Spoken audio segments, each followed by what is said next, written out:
Today we're changing the outer tie rod on the 280ZX, and everything's jacked up on safety stands, wheels are off, and we are basically changing out this piece right here. Usually you'll have to do that if this ball joint in here has gotten soft, as ours has, and you can see that the boot is torn, and I'm sure it's lost a lot of grease, and it's got a lot of play in this wheel where I shouldn't. First, we compare the replacement part with the one that's installed in the car and make sure everything matches, which it does. And then we're going to count the number of exposed threads right here so that we can install this next one pretty much the same way, so we won't throw our alignment off too much right here. After counting and making a note of the exposed threads right here, we really just have to loosen up this nut and bolt right here, and then this castle nut, which has a cotter pin in it right there.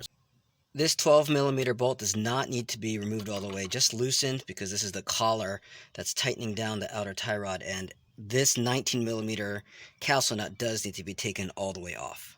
Depending on your exact tools that you have and how much clearance you have here and whether you can fit anything in here to get the right amount of torque, you might need to remove the brake caliper and just put that out of the way, hang that out of the way beforehand. Once we have that castle nut off, we're going to use this ball joint separator tool to knock this bolt out. You're not going to be able to just push it out, and if you hammer on it, you might break something. Pickle forks might damage the boot if you're ever trying to like replace this, or not replace it, but rather reuse it. So I just use this tool. It's pretty simple.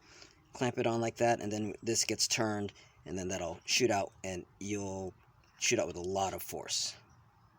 Once you separate and remove this ball joint, this whole arm is going to fall down. Just pull it back up here. It's connected on the other end. And to remove this out of here, it's a little bit counterintuitive. You're going to turn it clockwise to the right, which is actually going to make it come out. And so that's backwards from what you would normally think. Now that we have the old one out, you can very easily see how trash it is. You should not be able to just move this around like that. It should be almost impossible just to move with your fingers. And of course, it's all torn up. We will then just put everything back in reverse order.